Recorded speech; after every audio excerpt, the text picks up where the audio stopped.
This episode of Ticket Volume is brought to you by us, InvGate. Get service operations under control in no time. Get one free month of our software solution by going to try.invigate.com. Ticket Volume is proud to present a veteran of the IT industry with roles going back so far as a microcomputer manager and a senior network engineer whose career shifted to service management and IT leadership through organizations like Zurich Life, Bank One, JP Morgan Chase, and Motorola. He's served 2 stints at HP for a total of 9 years and is in his second stint at Flexera for a total of 3 years. Welcome to Ticket Volume, news and information for improving IT experiences. I'm your host, Matt Barron. Each week, we chat with different leaders to share insights on service management, technology, business. This episode, no exception, of course. And hola, listeners. What are you looking to learn about? Leave a comment, connect with us, share our podcast with someone, DM me, shout it into the internet. I'm going to find it. Now, let's begin. Welcome, Mark Bradley. Wow. Thank you, Matt. Thank you for having me. This is awesome to be here. You have a special gift, your gift of being able to bring people together, talk about the things that we love to talk about, and get us all passionate and excited about what we do. I am truly excited to be here today. Awesome. Mark, that's so nice of you to say that, my man. Oh my gosh. I'm getting all the feels. I'm not used to it. I'm not used to it so early in the episode. There you go. Thought I'd come out swinging. I love it. Good. Excellent. You've got your standing desk in the standing position, so I know you're ready to swing. So I am ready. Love it. You've got an extensive history, right? Like microcomputer manager. First of all, microcomputer. Oh my gosh, how funny is that phrase? But Can I tell you the story on that one? Oh yeah, please bring it on. The story is, so it started out as an internship, but before the internship, so I'm home, I'm looking at the daily newspaper, and the ad said, "Computer whiz kid wanted." And so I called up the number, and it's Cisco Foods, and I get the receptionist, and I said, "I saw the ad. I'm the kid you want."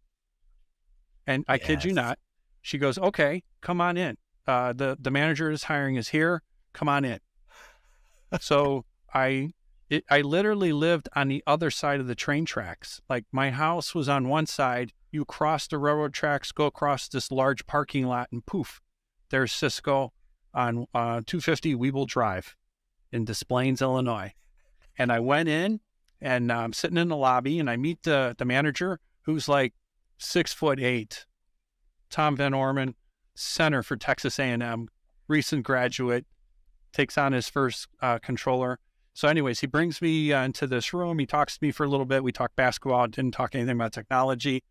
And then he says, just make one of these PCs work. So he brings me into this room, and there's a whole stack of IBM XT computers.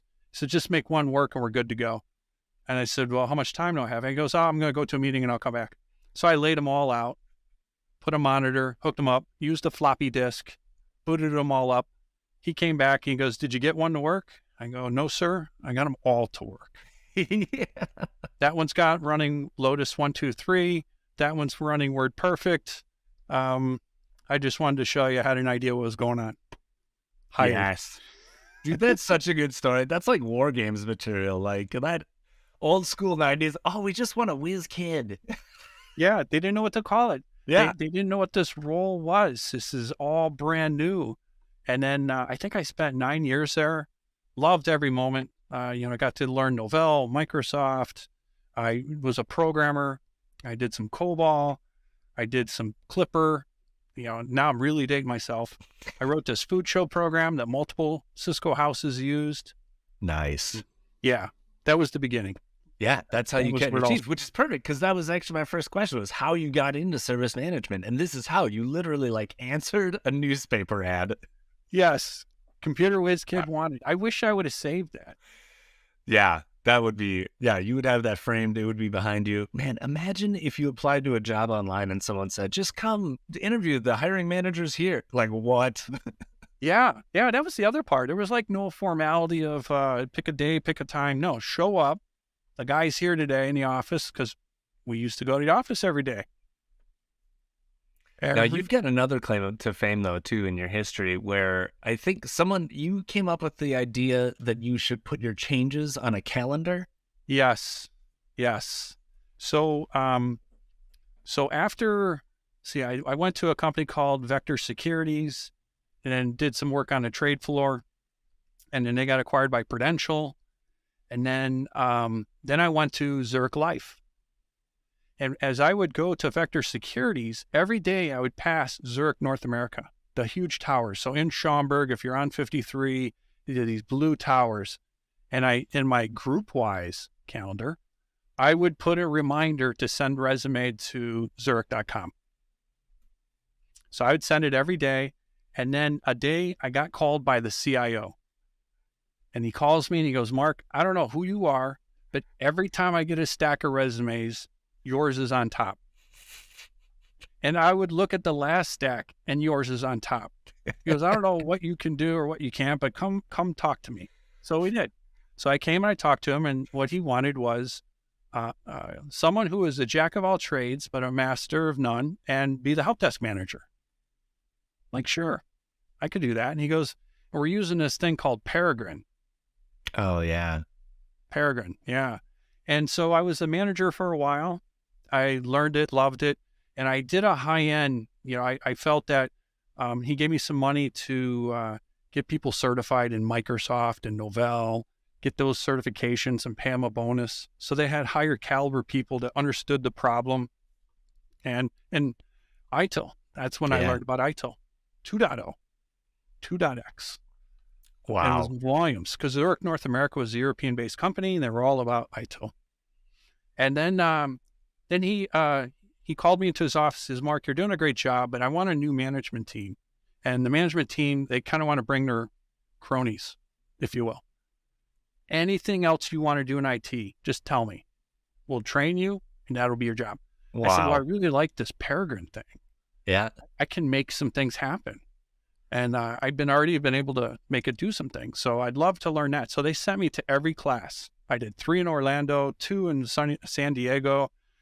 And then to get to your point, I started doing, we were really into SLAs and performance. Priorities 1, 2, 3, and 4. And then you would have pagers back then. We didn't have the two-way pagers yet. And I remember Tim would always be like, I want all my desk side people, I want to be able to stop them in the hallway and say, where are we on our SLAs? Uh-huh.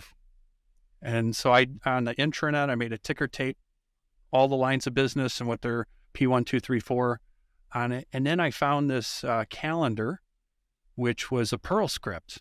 And the beauty of the Perl script was, if you can put it in a text file in a certain directory in a certain format, poof, it'll pull it up. Oh, that's easy. So inside of Peregrine, you just write an export, current changes, put them in a certain date format, send it.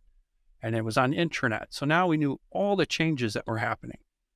And then I did the notifications. And then I remember it was Jennifer, I don't remember her last name, but from Peregrine, I was telling her about this because I was asking if I could speak at the next Peregrine Synergy.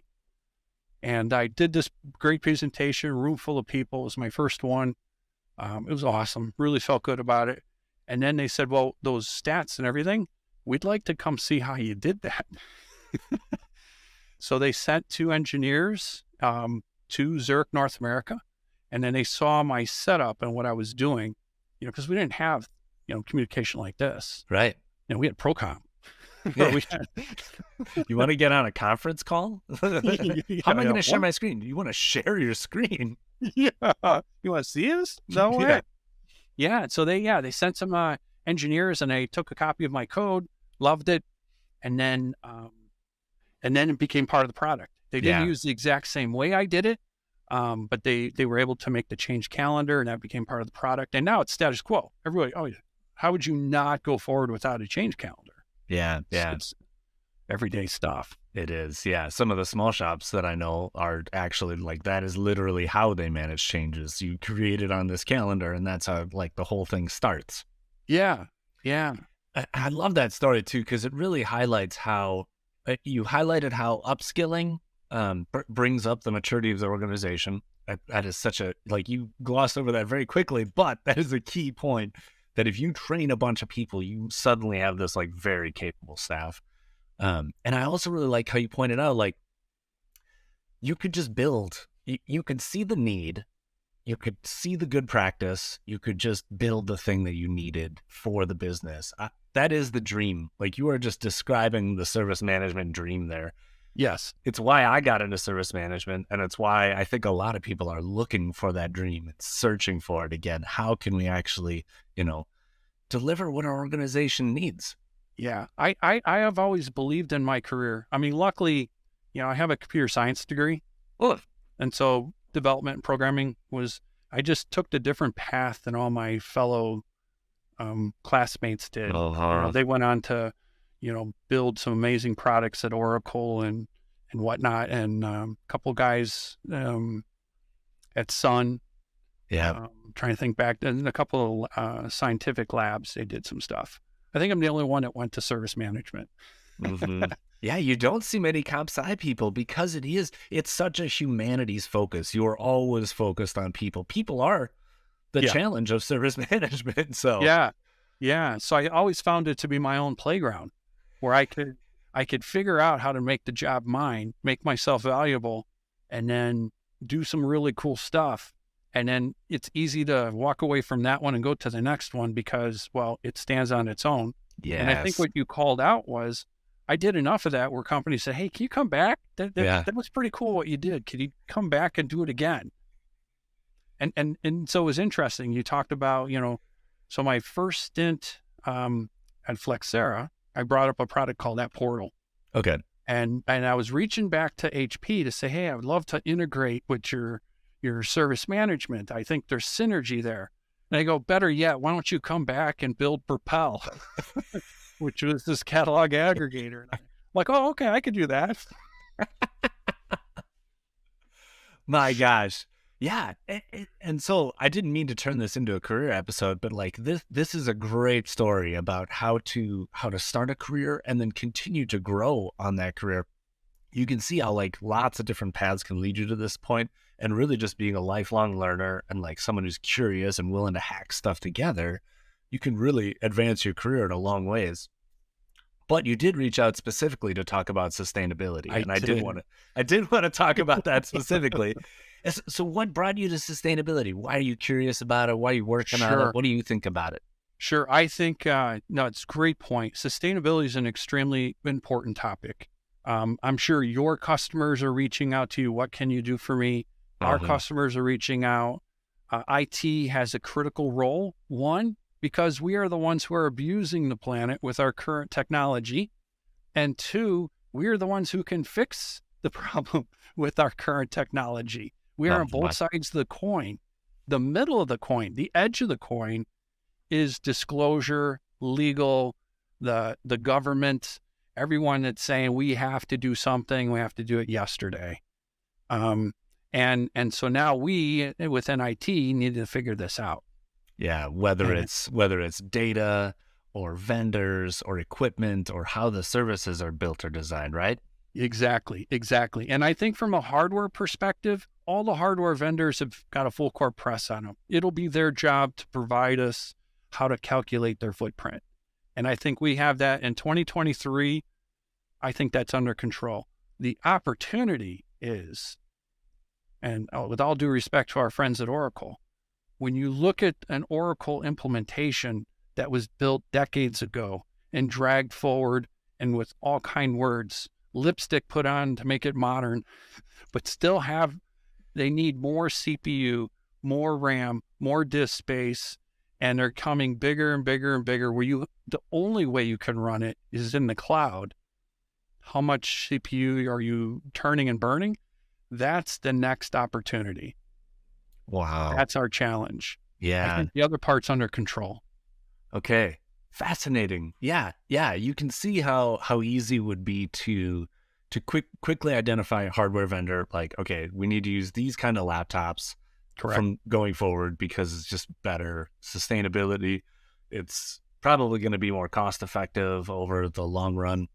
Yes. And really, you're just going to tag your old asset inventory, and it's like, okay, over the next 4 years, we're cycling these out. It's part of the standard cycle of things. Yeah. Same thing with servers, same thing with network gear, same with all your hardware assets. The tricky part is getting into what you're getting into, the Yes. complexity, those archaic systems. Yes. So you bring up there's a couple of good points in there. Remember, when you purchased hardware for your own data center, the last thing you wanted to do was go back to the bank because you undersized the server. Yeah. So 90%, I would say, and I'm sure people would argue, but 90% of those first setups were oversized on purpose because of growth and Yeah. potential. And of course, once VMware came in and started allowing us to really take advantage of every inch of capability, but in the prior days. So now if you want to do a lift and shift, you're like, oh, I have to at least have this until the cloud bill shows up. And you're like, well, wait a second. Maybe I didn't need so much horsepower. But the other part, the best kept secret of all the hyperscalers, is that they do have green chips. Intel and AMD, they both have chipsets. They know that the days of selling to corporations, servers that, say Intel inside or AMD inside, those days are kind of limited. They're not going to make no one's going to retire quota On like silicon. they used to. Yeah. So now they have to go to the cloud providers and say, hey, make this available.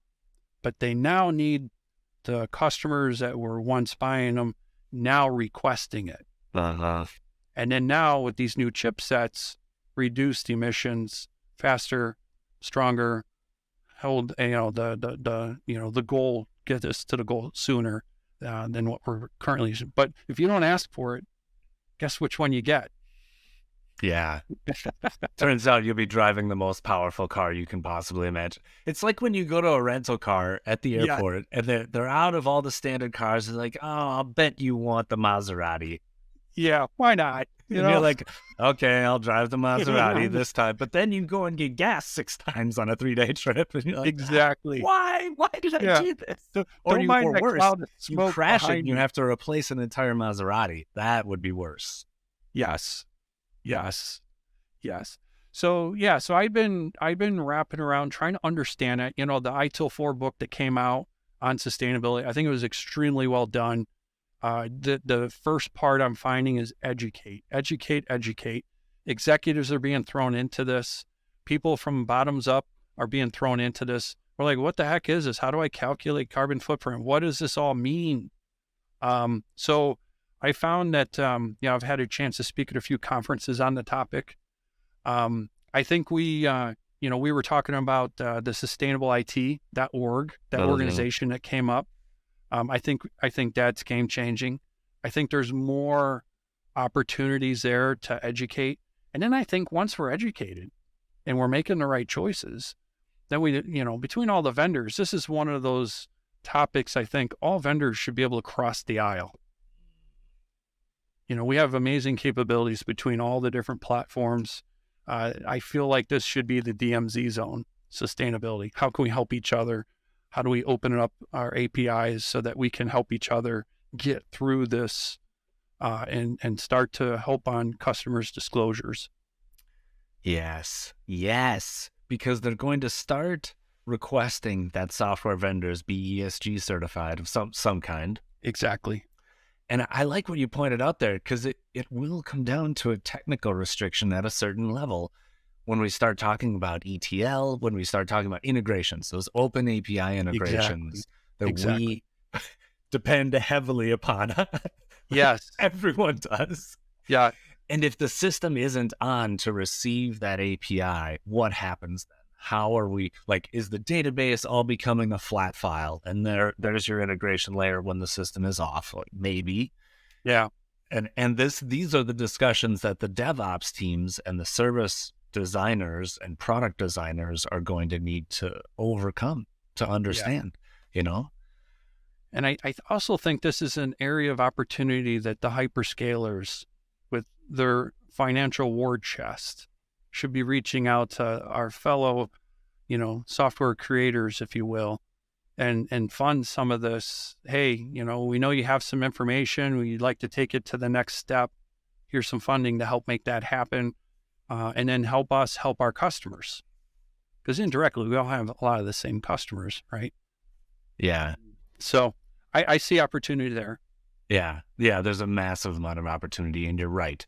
The consumers need to demand it of the cloud providers first and foremost. Like, that's where the real power lies. Put pressure on your vendors to start providing you with some of these low power, sustainable options. Correct. And then from the vendor side, like, let's take some of this power. Let's figure out how to work together on solutions so that when someone wants to integrate Flexera and InvGate, they Yep. totally can. And there's no like technical restriction to it. Exactly. And we're both trying to solve the same thing. A lot of times, they say, when you're on the court, you're competing like crazy, but then when you're off court, you're enjoying a beverage together and talking about the good old days. I think that can apply here too. Yeah. When it comes to sustainability, we need to all figure it out, because at the end of the day, if we're not here, we're not here. Right. Yeah, we sell to people. People use technology. Without people, exactly. There's nothing. And maybe we created some of this. When you think about somebody, I have a friend that lives in the Carolinas, and when one of the hyperscalers moved in, they now see dimmed power and peak moments, and that's because the data center has priority over, your individual air conditioner. And then also they're running your fresh water through their pipes to cool the things down, and they're not filtering it on the way out. So now you've got this contaminated water. Now what do you do? Yeah, that's key. And for real societal change, it has to be personal. It has to come down to those very things. Like, I am being personally attacked in a way. My rights and freedoms as an earth goer are being attacked. I have less fresh air. I have less fresh water. And, you see it with these huge accidents like train derailments where, the corporate responsibility is all of our responsibility now. Absolutely. You can't let that live in the hands of corporations and large government. Small government, yeah, maybe. I mean, I see the governor of Ohio is really stepping up. I know the governor of Illinois will definitely step up, and Minnesota governor, same deal. Like, the local government seems to really respond well to this sort of thing, but we're really missing some of that oversight at the FTC level, and at the federal level, to really have some impact on sort of force some of this change. Yeah. We're seeing the force in RFP, RFI responses. We're seeing it on renewals. Yeah. You're now having to do two sides of it. One, what is your company doing? And then two, what are you doing for your customers? Yes. Yeah. Okay. But it breeds innovation and opportunity. Our industry, that's what we're all about: innovation and opportunity. It's the next phase. We get to innovate like crazy. Yeah. That's where we shine. That's our thing. And this will be definitely one of them. This is one of those opportunities where it's like a perfect storm. Yes. Everyone's always seen IT as a cost center. Like, that's the nature of the game. And and we're starting to see, like you said, we are both sides of the coin. We're spending all this money and all this waste, and you see it, I see it, I see all this waste. You made a joke about the Amazon bills. It's legit. It is. Oh, walk that over to finance with a smile. Exactly. And so if we're able to reel in some of that spending and have an impact not only on our lives, but the people's whose lives we impact on a daily basis, just when we're driving into that HQ, when we're leaving that HQ, when we're getting lunch because we go into this HQ, like, all the impacts that we have on the people and society around us, you can see that there's a huge opportunity for business. Yes. And who we're impacting. Yes. And luckily for us, the government's offering up some money to help us innovate and do the right thing. Yeah. So I So think, more to come on that. Thanks for letting me, just kind of share the topic as I see it. There's plenty more coming in that way. It's one of those, stay tuned, lots of innovation. Um, yeah. yeah. And you pointed out sustainableIT.org. I think it really was super useful to me in preparing for this. They've got that great presentation. If you click on Oh, resources yes. and then click on view presentation, there's like a PDF kind of goes through a maturity cycle for IT, Yes. um, as well as like what your kind of goals should be, and kind of helps you through some of that education when you're talking to executives. Yes. The sustainability calculators, the Uh, understanding, what is it that we're calculating when we look at, electricity and heat and displacement and whatnot, areas of focus. What I really liked was, if you have a CIO and it's kind of like, hey, remember the old E-Trade commercial where yeah. the executive didn't know how to do the trade. So he called his IT guy into the room and they would close the door and then he would help him make his first trade and they would Yep. celebrate like crazy because they made this first trade. This feels like that where you kind of have to close the door and say, okay, Mr. CIO, Mrs. CIO, I know this isn't top of mind, but here, let me take you to this site. Let me walk through what you need to be thinking about. Let me help you understand why this craziness is being thrusted upon you. you're you're the cause and the solution. Yeah. Here's the site that can help you better understand the role and responsibilities. Yeah, yeah, I like that. Yeah, I've never heard anyone use that phrase before, but you are spot on, dude. You really got to close that door because, and have the context and sensitivity because Yes. that Yes. executive probably stuck their neck way out for that Oracle investment. They are $10 to $20 million deep into that investment. Yes. This is Yes. it's gonna be a challenging conversation to have, Yes. especially when we start talking about some of the bigger systems, the ERPs out there. So, what a great point. So, go to sustainableIT.org. And Mark, where can people connect with you and learn more? Oh, sure. So I'm accessible on LinkedIn. I try to keep up with the trends and what's happening. So definitely find me there. I do have a Twitter account, probably not as active. I use that more for research. And then of course Flexera, flexera.com. You'll see some of my webinars and my blogs and my white papers And your products. Yeah. and my Thanks for being on products. Ticket Volume. Thanks for taking the time to be here. Matt, thank you so much. It was great to be here. And for our audience, thanks for listening to this episode. We've got a bunch more in the backlog, more to come. So make sure you subscribe to receive an alert every time there's a new one. You can also submit ideas and topics to me, just like I pointed it out at the beginning of the episode. And remember that algorithms are going to reward us for any interactions that you have with our podcast. This podcast, though, is brought to you by InvGate, the all-in-one IT service and asset management system that helps organizations with world-class IT support. If you're looking for a solution to build your help desk without the headaches of year-long implementations and high overhead, you're going to love InvGate. In fact, IT teams from across the globe manage requests, automate workflows, and centralize inventory data so that they can focus on delivering great service.